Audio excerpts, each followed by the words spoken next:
이사야서 54장하고 55장은 시간상으로 꽤 큰 간격이 있는 그런 그 간격이 있습니다. 그래서 이 간격이라는 것이 포로 생활을 하고 있다가 이제 포로에서 해방돼서 돌아온 다음의 이야기로 연결되기 때문에 그 사이가 정확하게 몇 년 정도의 시간 차이가 있는지는 알 수는 없지만 꽤 긴 시간이 있다는 것을 생각하면서 읽으셔야 됩니다. 그리고 55장까지는 제2 이사야라고 불리는 이사야에 의해서 쓰여졌다면 56장부터는 제3 이사야라고 불리는 이사야에 의해서 쓰였다는 것을 생각할 필요가 있습니다. 그래서 저자가 사실은 바뀌어 있는데 첫 번째 이사야가 원체 뛰어난 분이기 때문에 그 이름 아래 다른 이사야들이 자기의 이름을 넣어놓고 자기에게 맡겨진 부분들을 이렇게 풀어가고 있는 거죠. 이 본문을 이해하려면 역사적인 여러 가지 사실들을 좀 찾아봐야 됩니다. 다 찾아볼 수 없으니까 두 가지 정도를 확인했으면 좋겠는데요. 하나는 이사야서 전체의 구조입니다. 1장부터 39장은 끊임없이 범죄하는 이스라엘에게 하나님이 경고하신 겁니다. 이렇게 하면 망한다. 그러니 너희의 범죄를 중단하고 돌아와라. 원래는 돌아오면 회복하겠다. 다시 시간을 주겠다라는 의미였는데 결국 이스라엘이 그 돌아오란 말을 수용하지 못하게 되니까 심판으로 이어진 겁니다. 40장부터 55장은 심판을 이미 받았고 포로 생활을 꽤 오래 한 시점에 하나님이 예언자를 보내어서 이제 포로 생활이 끝나게 된다. 그러니 돌아와라, 돌아가자 하는 포로 귀환을 예언하는 말씀을 하는 거죠. 그리고 이제 오늘 본문이 되는 56장부터 66장까지는요, 포로로에서 돌아온 이스라엘이 어떻게 귀환 이후의 삶을 사는지에 대한 이야기를 하는 겁니다. 그래서 이사야서 전체적인 큰 구조 정도를 이해하시면 56장부터 66장이 어떤 이야기를 하는지를 이렇게 맥을 잡을 수가 있습니다. 또 하나는 포로 귀환을 이야기할 때 그 역사적으로 벌어진 그들이 망하고 그 다음에 나라가 나뉘면서 생기는 여러 가지 현상을 정리할 필요가 있습니다. 보통 나라가 망하면 큰 덩어리로 세 덩어리 정도로 나뉜다고 볼 수가 있습니다. 첫 번째는 피난민이 생기는 겁니다. 남유다가 멸망했을 때 많은 백성들이 두 차례에 걸쳐서 이집트로 탈출했거든요. 이집트로 피난 간 겁니다. 북이스라엘이 멸망했을 때도 많은 사람들이 흩어졌습니다. 시리아로 또는 이라크로 또 이란으로. 그 이후에 아수르는 혼혈 정책을 쓰기 위해서 오히려 그들을 더 적극적으로 주변 나라로 흩어버렸죠. 그리고 섞여 살도록 하는 일들을 한 겁니다. 그때 흩어진 사람들이 피난민입니다. 또 하나는 나라가 망했지만 남게 된 사람들, 잔류민입니다.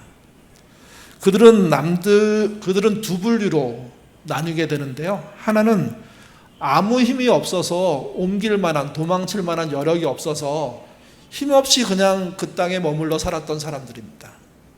또 다른 하나는 아수르와 바빌론에 빌붙어서 그들이 힘을 사용하도록 부역하고 그 부역한 것을 가지고 자기의 명성과 부와 안전을 누리는 사람들, 부역자들이죠.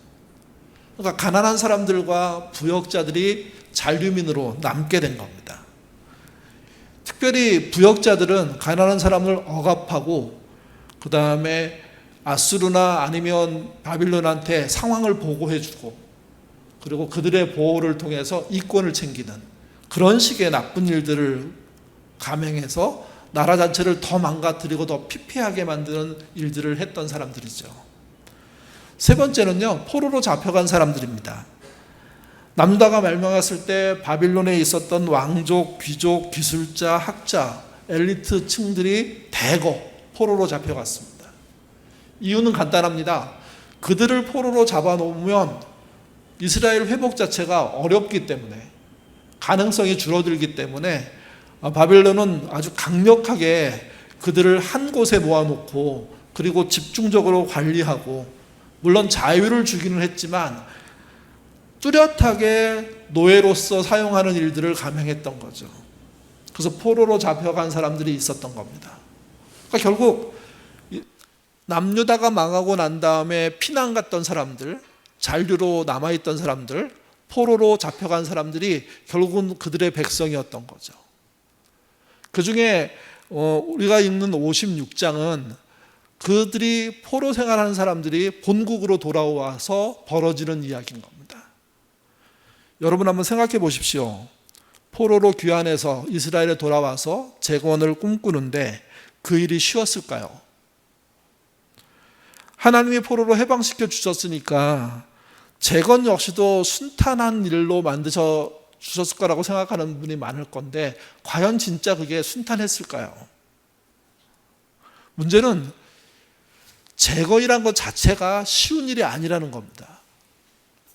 하나님이 기회를 주셨음에도 불구하고 그 기회를 제대로 감당해내는 것은 간단한 일이 아닌 겁니다. 그러니까 하나님이 주신 그 기회를 잘 했느냐? 오늘 본문은 잘 못하고 있다고 얘기합니다. 본문에서 말하는 조국의 재건은 소망을 품고 그들이 돌아왔을 거 아닙니까? 그러니까 처음에는 무언가 될 듯 했을 겁니다.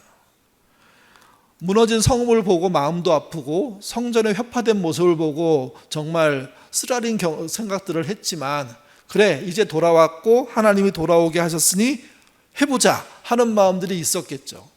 그래서 일시적으로 뭔가 되는 듯 했을 겁니다. 근데 그게 그렇지 않은 거죠. 일시적으로 뭔가 되려고 했을 때 반대하는 사람들이 그들 안에, 그 돌아온 조국 땅에 있었던 겁니다. 그들이 누굽니까? 바벨론에 부역했던 사람들입니다. 그들은 나름 재력도 있고 개인적인 사병을 갖고도 있었습니다. 그들이 나름대로 네트워크를 만들어서 돌아온 사람들과 친하게 지내기보다는 견제하며 싸우는 역할을 하고 방해하는 역할을 하게 됩니다. 끊임없이 방해하니까 처음에는 속도가 있었던 이 재건의 운동이 갈수록 힘에 부치게 되고, 결국 돌아온 사람들 입장에서도 70년 정도 포로 생활을 하고 돌아왔으니 자기 본국에 대한 어떤 지배력, 영향력, 경제력 이런 게 없지 않기 때문에 능력 발휘를 못하는 겁니다. 그래서 결국 오늘 본문을 보면 예루살렘의 재건이 지지부진해졌고 그들이 만들어가는 개혁이 오히려 기쁨보다는 불평불만으로 쌓여있게 되는 상황들에 대한 이야기를 합니다. 결국 이스라엘은 지치는 겁니다. 어떻게 해야 될지 모르는 겁니다. 그럴 때 하나님이 예언자를 보내서 지금부터 어떤 방향으로 가야 할지를 설명하는 게 56장입니다. 56장 1절 말씀 같이 읽겠습니다. 여호와께서 이와 같이 말씀하시기를 너희는 정의를 지키며 의를 행하라. 이는 나의 구원이 가까이 왔고 나의 공의가 나타날 것임이라 하셨도다. 재건의 핵심은 대부분 경제적인 영역에 속한다고들 생각합니다. 근데 경제적인 영역에서만의 재건은 사실은 불가능합니다. 왜 그러냐면 이스라엘 땅 또는 회복된 땅, 우리나라도 똑같은데 그 땅 자체 안에 사는 사람들 중에는 그 재건을 방해할 수 있는 힘 있는 자들이 많기 때문에 그렇습니다. 그 경제적으로 잘 되면 재건이 되느냐? 그것도 아닙니다. 오히려 경제적인 재건을 잘 했다고 했다가 나중에 부역했던 사람들이 더 많은 부를 갖고 더 많은 권력을 갖게 되면 뭐 개혁이고 뭐고 재건이고 뭐고 없게 되는 거죠. 하나님의 뜻이 쓰는 게 아니라 돈의 힘, 부역자들의 네트워크가 그 나라 전체를 잡아먹게 되는 겁니다. 이 본문은 그래서 이렇게 말합니다. 재건의 핵심 축은 정의를 지키며 의를 행하는 것이라고 말합니다. 그게 1절이 하고자 하는 이야기입니다. 정의를 지키고 의를 행하면 너희들에게 구원이 가까이 온다는 얘기는 구원해서 어떻게 뭘 해주겠다는 뜻이 아니라 재건이 완료된다는, 완성된다는 이야기를 해주는 거죠. 그 일을 해서 하나님은 뭘 나타내시느냐? 공의를 나타내는 것이라고 선언하시는 겁니다. 지난 주일 저희가 로마서 10장 10절 말씀드리면서 사람이 마음으로 믿어 의에 이르고 입으로 시인하여 구원에 이른다는 말씀을 드렸는데, 그때 마음으로 내면 속에 하나님을 믿고 확고한 그런 흔들림 없는 믿음을 갖는 것과 입으로 시인하는 행동을 갖는 것이 연결돼야지 하나가 된다고 말씀을 드렸죠. 본문의 재건도 똑같습니다.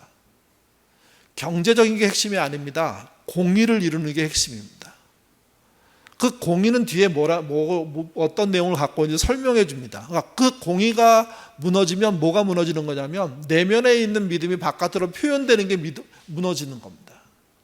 그러면 경제적으로 잘 풀리고 성벽을 잘 건축하고 성전을 잘 재건한다고 하더라도 그 개혁은 실패합니다. 이스라엘은 방향을 놓쳤고 하나님은 방향을 말씀하셨습니다. 재건의 핵심 축은 정의를 지키며 의를 행하는 겁니다. 여러분, 지금 대한민국의 개혁의 핵심도 저는 똑같다고 생각합니다. 경제적인 문제가 쉽지 않습니다. 미국의 압박이 만만치 않습니다. 경기도 좋지 않습니다. 그랬을 때 너무 쉽게 경제를 재건하고 먹고 사는 문제를 빨리 해결하자고 덤벼들기 시작하면 뭘 놓치게 되냐면 공의로운 일에서 문제가 생기게 됩니다.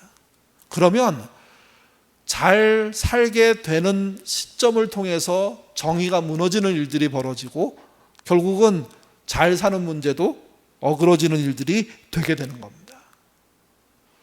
56장 1절 말씀은 그 당시나 우리에게나 너무도 절실한 말씀이고, 그 절실함의 핵심이 정의를 지키며 의를 행하는 것이 재건, 개혁의 핵심이라는 하나님의 뜻인 거죠.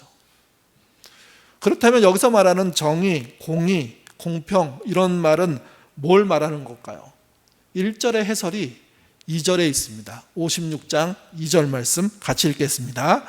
안식일을 지켜 더럽지 아니하며 그의 손을 금하여 모든 악을 행하지 아니하여야 하려니 이와 같이 하는 사람이 이와 같이 굳게 잡은 사람은 복이 있느니라.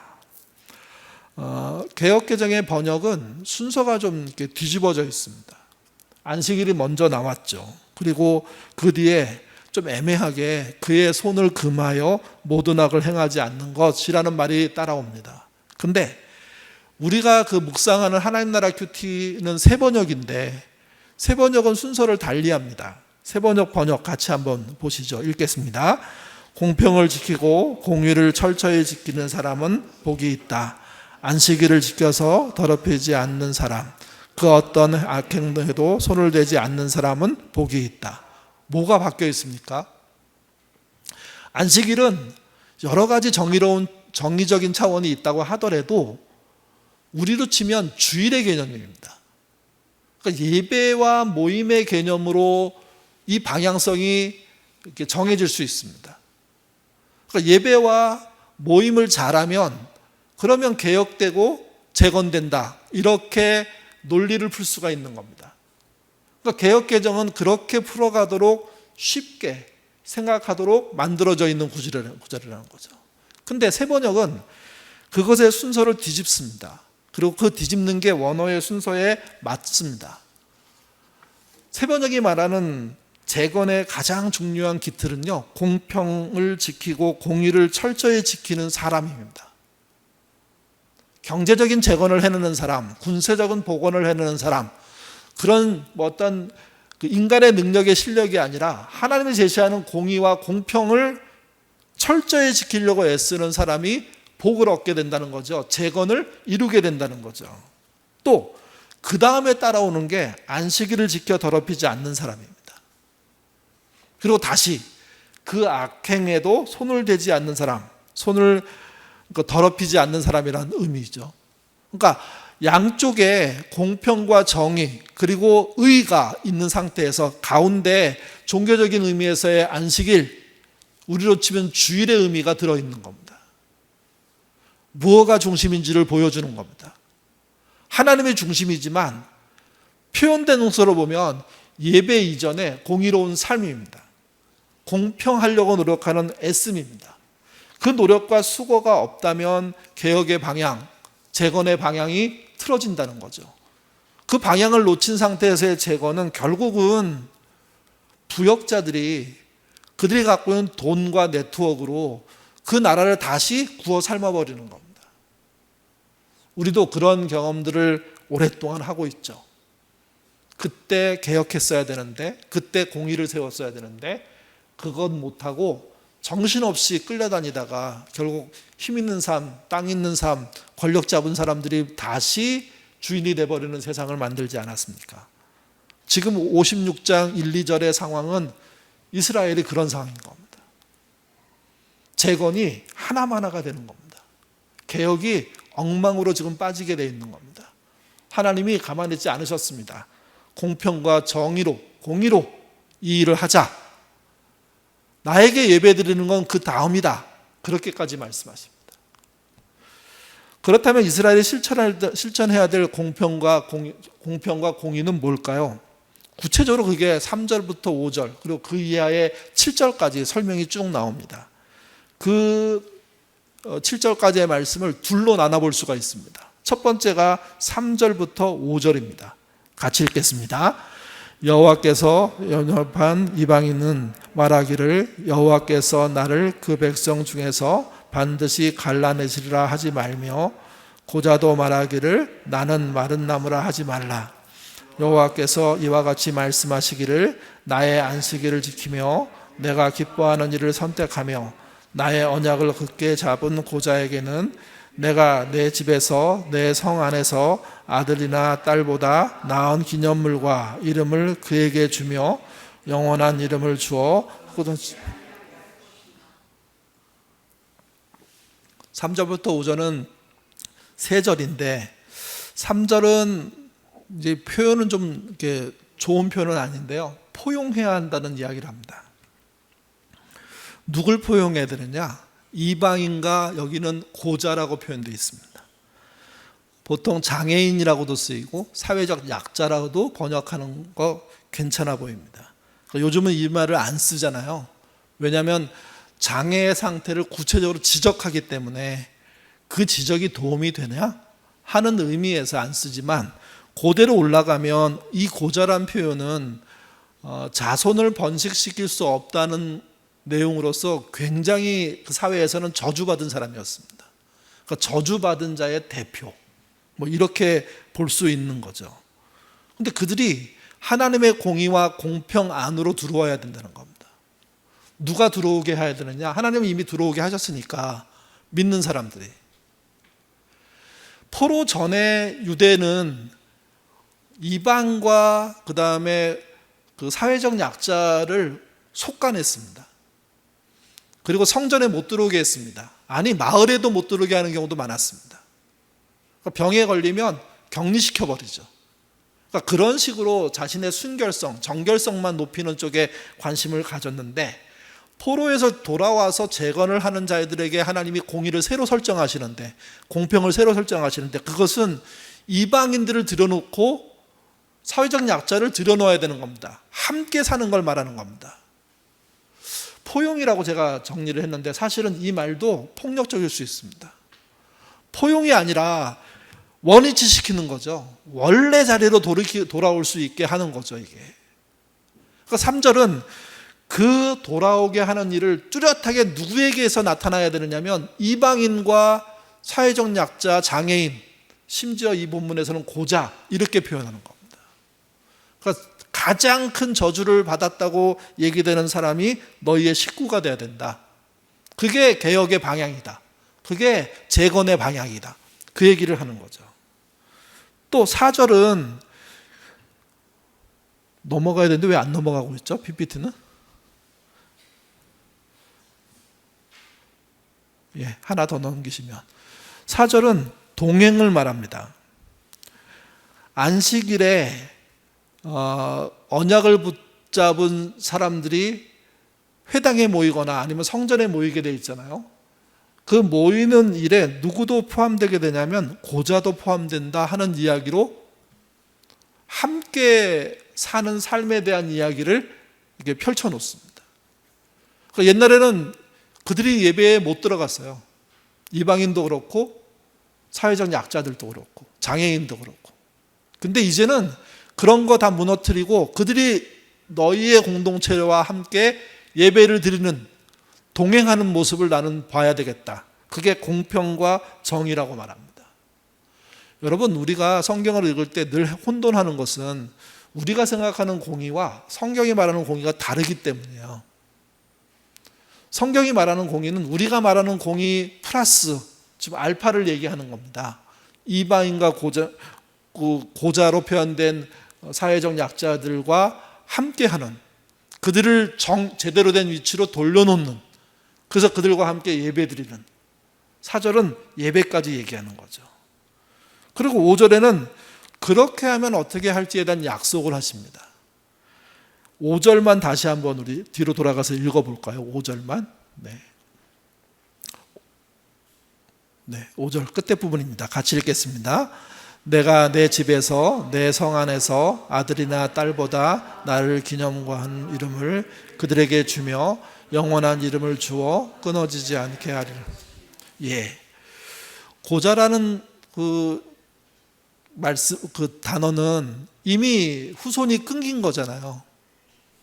그러면 미래가 없다는 의미에서 과부가 당하는 어려움 못지않게 고자가 당하는 어려움은 사실은 모두가 알고 있는 어려움인 겁니다. 그러니까 그들에게 공평과 공의를 따라서 하나님이 뭘 하시느냐 하는 설명을 그 본문이 하는 거죠. 뒤로 다시 돌아가면요, 5절에 보면 공평과 공의를 따른 이들에게 해주시는 일이 등장하는데, 거기 등장하는 내 집은 성전을 말합니다. 그리고 내 성 안은 성전의 담 또는 그 성벽을 이야기합니다. 그러니까 그들 안으로 들어오게 한다는 겁니다. 바깥으로 쫓아내는 게 아니라. 그리고 이미 4절에서 말했지 않습니까? 예배 안으로까지 들어오게 하는 겁니다. 그리고 하나님이 그렇게 할 때 해주실 게 하나 있다고 얘기하는데, 고자들은 후손을 남길 수 없는데 그들에게 기념비를 남길 수 있는 길들을 하나님이 열어주시는 겁니다. 여기 낳은 기념물이라는 표시는 비석에 이름을 새긴다는 뜻인데요. 하나님이 하나님의 백성이지만 자손을 낳지 못하는 신체적인 장애를 갖고 있는 사람들이 인생을 마감할 때 그들의 이름을 너는 하나님의 백성이야 하는 의미에서의 비석을 세워서 모두가 기억하고 잊지 않게 하겠다는 겁니다. 그러니까 장애가 없는 사람들은 누릴 수가 없는 혜택을 주겠다는 표시로서 이야기가 5절인 거죠. 이 말은 이런 말입니다. 하나님이 몹시 구체적으로, 매우 구체적으로 약자와 이방인들을 회복할 방법을 갖고 계시는데, 그 방법을 이스라엘 사람들이 수용하고 정상을 회복하고 예배를 함께 함으로 보여줘야 된다는 겁니다. 그것이 뭐의 방향이냐면 공의이고, 그것이 새로운 재건의 방향이라는 거죠. 우리로 치면 개혁의 방향인 겁니다. 하나님의 사람들이 하나님의 개혁을 얘기하면서 사람이 만든 개혁을 설계하고 쫓아가거든요. 그러면 그렇게 개혁해서 좋아지는 부분도 있지만 또 인간의 나쁨 때문에 생기는 함정들이 존재하기 마련인데, 하나님은 그 함정을 넘어갈 수 있도록 당신의 공평과 공의를 제시하시는 겁니다. 그 이야기를 요약하면 이렇습니다. 차별을 넘어가는 거죠. 그리고 정상을 회복하는 겁니다. 차별을 넘어가고 공의를 회복하는 걸 말하는 겁니다. 그게 그분이 말씀하신 공의입니다. 그러니까 이방인과 사회적 약자가 소외된 상태에서의 개혁이란 있을 수 없습니다. 교회도 똑같습니다. 교회의 건강성은 이방인과 사회적 약자가 함께 식구가 되어서 예배를 드리고 공의로운 행동을 함께 하는 것을 말합니다. 또 한 걸음 더 나가서 특별히 힘들었던 사람들을 기억하고 그들을 다른 사람에게 남겨주진 않지만 그들에게는 기념비적인 특별한 기념물을 만들어서까지도 기억하는 그런 노력으로 갚아주는 거죠. 그러니까 혈통주의를 넘어서서 모두가 함께하는 공의를 이루라고, 그러면 그게 너희가 말하는 재건의 방향이 될 거라고. 이스라엘은 한 번도 생각하지 않은 겁니다. 하나님의 예언자를 통해서 한 번도 생각하지 않은 혈통을 넘어서서 공의가 세워지는 내용이 무엇인지를 가르쳐 주신 거죠. 두 번째가 성전에 대한 이야기입니다. 제사를 어떻게 할지에 대해서 우리 6절부터 7절 말씀 같이 읽겠습니다. 또 여호와와 연합하여 그를 섬기며 여호와의 이름을 사랑하며 그의 종이 되며 안식일을 지켜 더럽히지 아니하며 나의 언약을 굳게 지키는 이방인마다 내가 곧 그들의 나의 성산으로 인도하며 기도하는 내 집에서 그들을 기쁘게 할 것이며 그들의 번제와 희생을 나의 제단에서 기꺼이 받게 되리니 이는 내 집은 만민이 기도하는 집이라 일컬음이 될 것이라. 6절은 하나님께서 자신과 연합하는 이방인들을 부르고 있다고 그렇게 표현하고요. 7절로 넘어가면 부르는 장소를 얘기하는데 그거를 나의 성산, 나의 성전으로 얘기합니다. 그러니까 성산은 거룩한 산이고 그 산의 중심에 성전이 있죠. 여기서 주목할 것은 이 성전을 그동안 우리는 제사하는 곳으로 다 알고 있는데, 이 본문에서는 알고 있는데 갑자기 제사 플러스 다른 것으로 추가하십니다. 이미 물론 성전에 있는 기능입니다. 그게 무엇이냐면 기도입니다. 그래서 기도하는 내 집이라는 말이 나오고요. 뒤에 가면 내 집은 만민이 기도하는 집이다 라고 선언하십니다. 이방인들이 들어와서 제사도 같이 드리겠지만 이제 하나님께 구할 수도 있게 됐다는 이야기를 보여주는 겁니다. 그러니까 성전의 역할이 제사의 기능에서 기도의 기능으로 넘어갈 것을 예고한다. 보통 그렇게 해석합니다. 그리고 그 기도의 기능을 완성하는 분이 누구냐? 예수님이라는 거죠. 제사는 죄를 사하는 겁니다. 또는 관계를 회복하는 겁니다. 또는 관계를 회복하고 자신의 기쁨을 이웃과 나누는 겁니다. 그래서 회개는 회개대로 번제를 통해서 해야 되고, 또 자기의 책임을 다하기 위한 속건제로 20% 추가해서 갚는 제사가 진행돼야 되고, 또 자기가 기쁠 때는 모두가 함께 먹고 마시는 방식의 제사가 성전을 통해서 진행이 되거든요. 근데 이제는 그게 전부가 아니라는 겁니다. 기도에 대한 이야기를 하십니다. 너희가 하나님께 이제 기도로 성전의 기능을 확장해야 된다고 얘기해 주고 있는 겁니다. 그리고 장기적으로는 제사의 기능이 끝나고 기도의 기능만 남게 되는 거죠. 요한계시록에 가면 기도를 이렇게 표현합니다. 5장 8절 말씀. 5장 8절 말씀 같이 읽겠습니다. 향이 가득한 금대접을 가졌으니 이 향은 성도들의 기도들이라. 향은 불에 붙여서 태워가지고 연기를 올리는 거잖아요.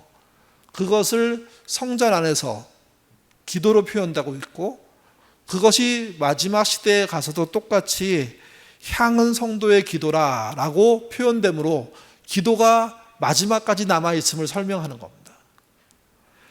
8장 3절에서 4절도 기도에 대한 이야기인데 같이 읽겠습니다. 또 다른 천사가 와서 제단 곁에 서서 금향로를 가지고 많은 향을 받았으니 이는 모든 성도의 기도와 합하여 보좌 앞 금제단에 드리고자 함이라.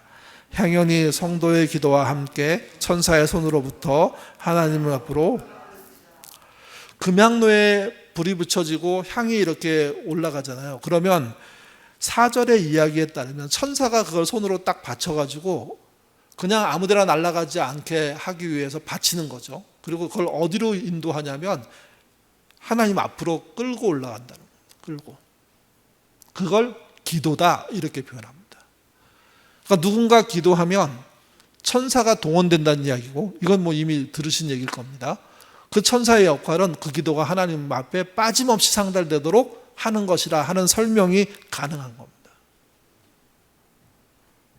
마지막까지 남는 기능이 제사가 아니라, 예배가 아니라 기도라는 겁니다.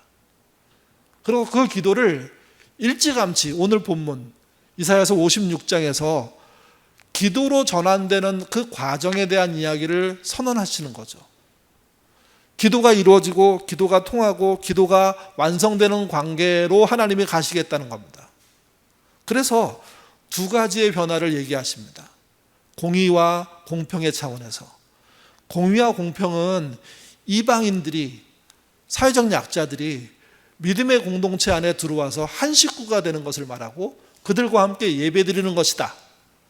또 하나, 성전은 앞으로 제사 드리는 것으로 모든 기능이 끝나는 게 아니라 기도하는 자리가 될 것이다. 그리고 그 기도의 시작은 앞으로 올 특별한 종에 의해서 이루어진다는 거죠. 그리고 우리는 이 종이 400~500년 후에, 500년 후에 예수 그리스도를 통해서 십자가에서 완성된 그 대속의 사건을 통해서 그 종의 모습이 완성된 것을 보게 되고, 그 이후로는 제사가 아닌 기도가 성전의 기능이 됐다는 사실을 우리가 알게 된 거죠. 그래서 이 본문은 앞으로의 재건과 교회의 개혁과 그리고 교회가 제대로 선다는 건강성의 문제에서의 핵심이 뭔지를 얘기하는 겁니다. 공평과 공의입니다. 그리고 기도입니다. 몇 주 전에 교회 그 카톡방에 중보 기도가 올라왔습니다. 엄청난 속도로 교우들이 반응하는 거 보고 예전과 많이 다르다 하는 느낌을 받았습니다. 또 지난주에도, 지난주도 아니죠, 이번 주에도 카톡방에 중보 기도가 올라왔죠.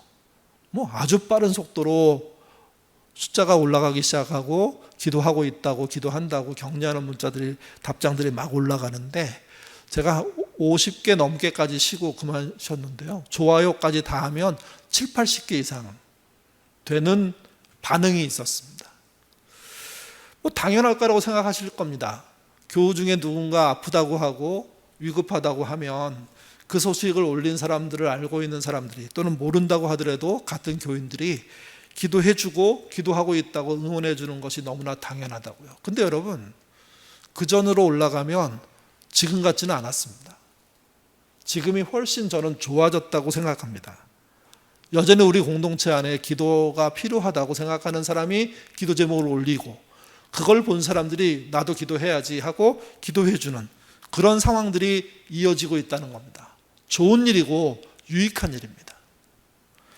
다만 좀 안타까운 것은 기도의 현장으로 가자고, 기도의 하러 모이자고 하면 그러지는 않는다는 거죠. 그러니까 이제 기도의 자리가 예배당에서 집으로 옮겨지거나 아니면 개인적인 생활 속으로 들어갔다고 얘기할 수도 있습니다. 그런 면에서 그것은 발전한 것이고 넓어진 것이고 좋아질 수도 있는데, 반대로 이럴 수도 있습니다. 약화되는 것일 수도 있습니다. 우리가 모여서 함께 기도하면 그 기도의 시간이라는 게 일반적으로 개인적으로 혼자 기도할 때보다는 늘어나게 돼 있습니다. 집중도라는 게 더 커지게 돼 있습니다.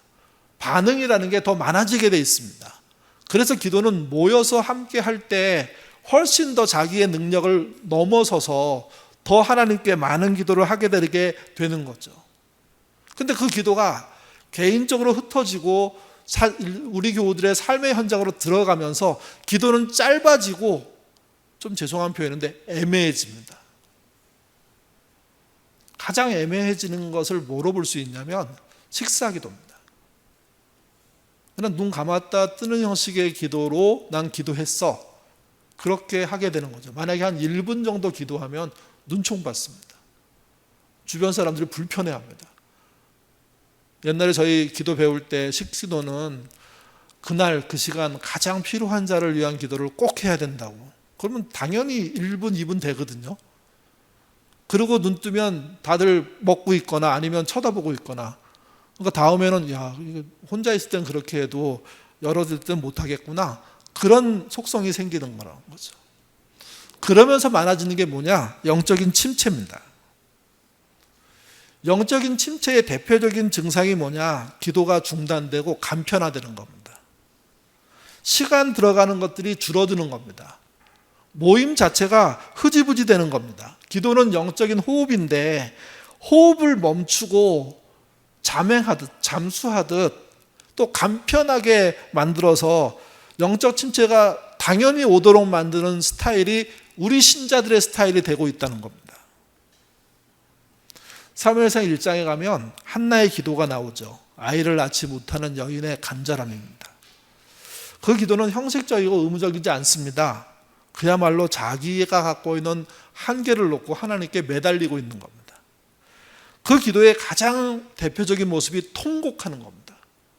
자기의 억울함, 속상함, 왜 이렇게밖에 안 되는지 하나님을 이렇게 탄원하는 내용, 심지어 하나님을 이렇게 공격하듯이 왜 이렇게 나한테 하십니까 하는 그런 식의 이야기들, 마음의 고백들, 진솔함들이 막 쏟아져 나오는 거. 그리고 그것을 통해서 본인의 아픈 현실을 놓고 통곡하는 거. 그게 한나의 기도의 다른 정의보다 가장 앞서는 정의 모습인 거죠. 두 번째는 그는요 기도합니다. 통곡하지만, 억울하지만, 속상하지만 하나님에게 답이 있다고 생각하고 슬픈 현실을 이야기하고 이 현실을 이길 방법은 당신밖에 없습니다 하는 의지의 기도를 끊임없이 드립니다. 세 번째가, 이게 오늘날 기도에 없어진 건데요, 서원합니다. 간절할수록 하나님께 뭔가를 하겠다고 말하는 겁니다. 간절하지 않을수록 하나님께 뭘 하려고 하지 않습니다. 내가 기도한다고 하더라도 그 원하는 것이 별거 아니라고 생각하면 서원 같은 거로 안 갑니다. 그게 중요하고 버릴 수 없고 절대적이고 꼭 해야 되는 일일수록 서원으로 가는 거죠. 오늘날 우리 시대의 기도는요, 서원이 사라졌습니다. 하나님, 제가 사순절 하는데 아침 한 끼씩 금식하고 거기에 들어가는 돈을 5,000원으로 환산해서 제가 그 돈으로 이런 일을 하겠습니다. 그런 식의 서원들이 사라질 겁니다. 여유 있으니까 자기 지갑에서 돈을 쑥 빼서 얼마 누구 도와주고 이런 식으로 갑니다. 그게 나쁘다는 뜻이 아니라 간절함이 사라진 상태의 현상이란 말이고, 간절함이 사라지니까 하나님과 약속이라는 게 사라지게 되고, 그 약속이 사라지니까 지켜야 될 게 없어지는 신앙이 되는 겁니다. 그리고 그냥 여유 있게 남들은 못하지만 나는 할 수 있는, 그래서 감사하는 이런 방식의 서원이 사라지는 기도의 형태들이 성도들의 대부분의 기도를 지배하는 거죠. 마지막으로 한나의 기도는요, 응답이 있습니다. 근데 다 아시는 것처럼 그 응답은 평안입니다. 구체적으로 기도한 게 이루어진 것인 동시에 그 이루어지고 나서, 이루어지기 이전과 직전과 이루어지고 나서 얻은 결과 모두가 평안입니다. 분쟁은 끝나고 갈등은 마무리되고, 그래서 결국은 평안이 그 집을, 그 가정을, 그 개인을, 그 관계를 가득 채우게 되는 모습으로 나타나죠. 사무엘상 1장 18절에 기도가 끝난 상태의 상황을 이렇게 표현합니다. 가서 먹고 얼굴에는 다시는 근심의 빛이 없었더라. 여러분, 아이가 생겼기 때문이라는 뜻이 아닙니다. 기도를 충분히 하고 나서 누리는 평안을 말하는 겁니다. 그랬더니 응답도 따라온다는 식의 표현이 성경에 기록되어 있는 겁니다. 그러니까 기도란 정말 사람에게 필요한 것이고 하나님이 주시는 응답의 통로인데, 문제는 이거죠. 이런 식의 기도가 사라지고 있다는 겁니다. 서원이 없는 기도가 대부분이라는 거죠. 결국 한나는 기도해서 사무엘을 얻었습니다. 그리고 사무엘의 뜻은 이런 겁니다. 내가 여호와께 그를 구하였다. 기도로 얻은 아들이다, 이런 뜻이죠. 물론 이것 때문에 아이가 생기는 문제로 고민했던 우리나라의 많은 신자들이 아이 나오면 사무엘처럼 하나님께 드리겠다고 이러는 바람에 아이는 목사하기 싫은데 끌려가서 목사하고, 저희 신학교 가니까 그런 애들 많았습니다. 엄마는 드렸는데 아이는 생각이 없고, 근데 엄마가 강제로 학교에 넣어가지고 잡혀다가 학교 다니고, 물론 나중에 목회하는 아이들 있더라고요. 잘하는 아이도 있고요. 근데 핵심은 그겁니다. 자신의 문제를 간절하게 하나님께 매달리면서 선까지 할 수밖에 없는 상황에 그가 섰을 때 결국 그것을 지켜내는, 그러면서 어떻게 되는 거냐, 하나님의 자녀답게 살게 되는, 그러면서 공평과 공의를 이루게 되는, 그러면서 차별을 넘어가게 되는 그런 사람으로서의 기도, 그걸 말하는 겁니다. 여러분에게 질문 드립니다. 물론 나들목에 오신 분들, 유튜브로 예배 드리는 분들에게는 좀 해당이 안 될 수도 있습니다.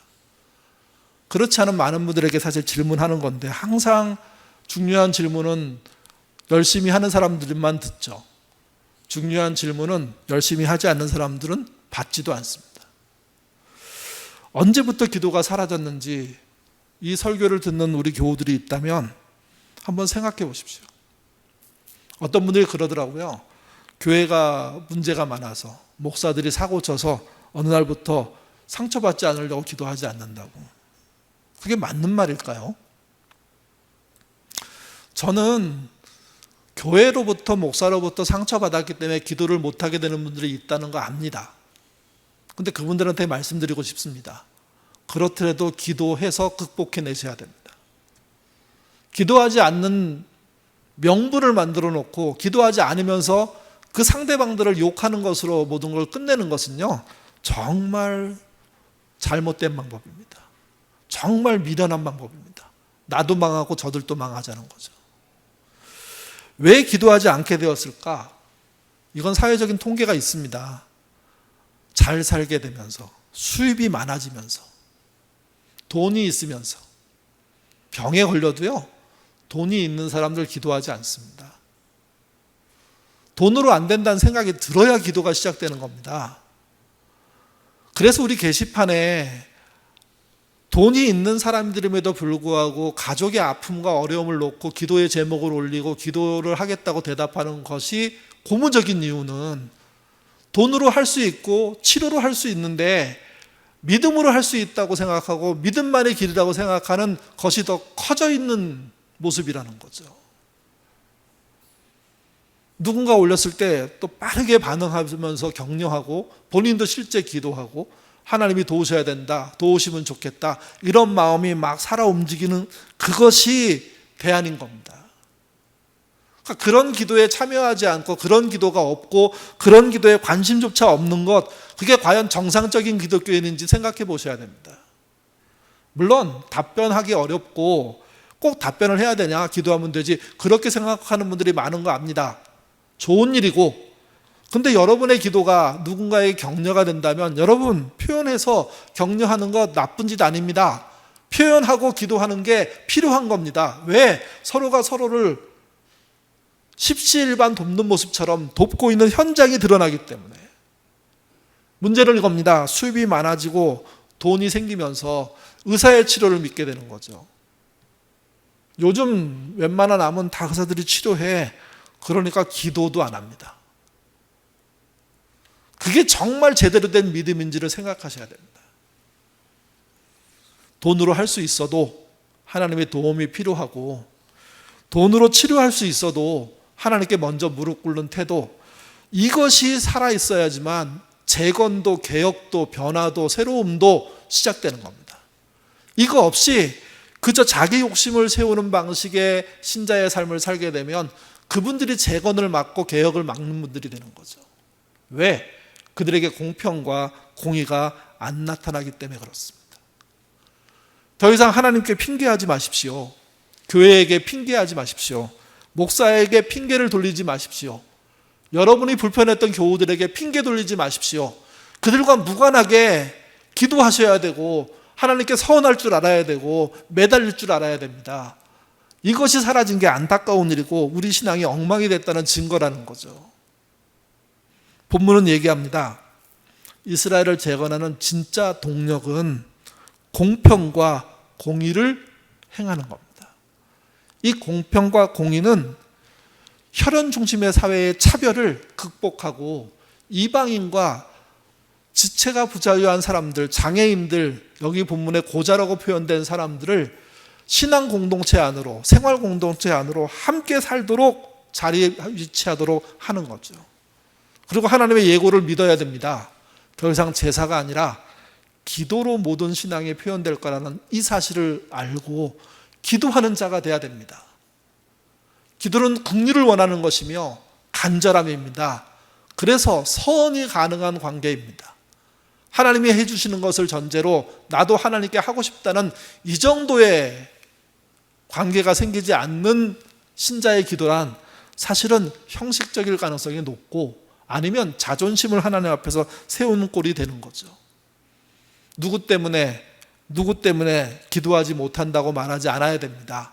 그것과 무관하게 하나님은 우리의 하나님이시고 기도를 원하시니 기도하는 자리에 나가는 거죠. 그럴 때 그 결과로서의 재건, 개혁, 변화가 나타나는 겁니다.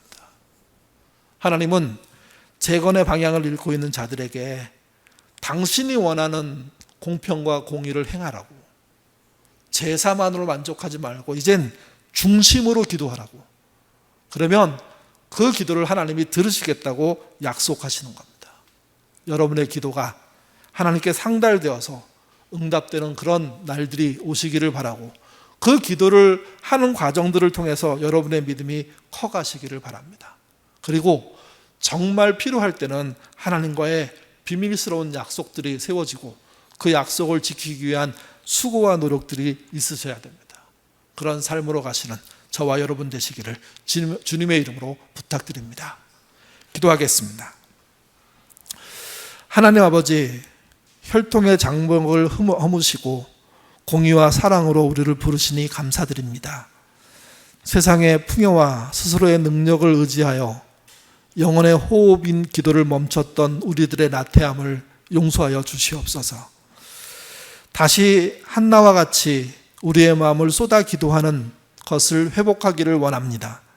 이웃의 아픔을 끌어안고 또 나의 아픔을 끌어안으며 만민이 기도하는 집이라고 하는 성전을, 그것이 내 마음속에 있는 것을 알고 기도하는 일에 매진하는 우리가 되도록 인도하여 주옵소서. 교회 때문에, 하나님 때문에, 목사 때문에, 교우 누구 때문에 기도하지 않게 됐다고 말하는 그것이 얼마나 어리석은 일인지 알게 하시고, 그들과의 관계가 무언가 무너졌다고 하더라도 기도만은 복원하는 그런 신자 되게 도와주옵소서. 한나의 기도를 통해서 배우기를 원합니다. 간절함이 회복되는 우리 인생이 되게 하시며, 하나님과 은밀한 대화를 통해서 하나님께 약속할 줄 아는 그런 신자 되도록 인도하여 주옵소서. 그리고 그 약속을 지키려고 부단히 노력하고 자기의 삶을 고치고 또 자기의 삶에 대한 재건들을 만들어가는 우리 모두 되도록 도와주옵소서. 우리의 기도가 우리를 건강하게, 경건하게, 정말 하나님을 경외하게 할 것입니다. 그런 자리로 들어가서 실제 기도를 드리는 성전다운 성전 되는 신자 되도록 인도하여 주옵소서. 마지막으로 기도합니다. 우리들이 기도하는 이유는 응답받고 싶어서입니다.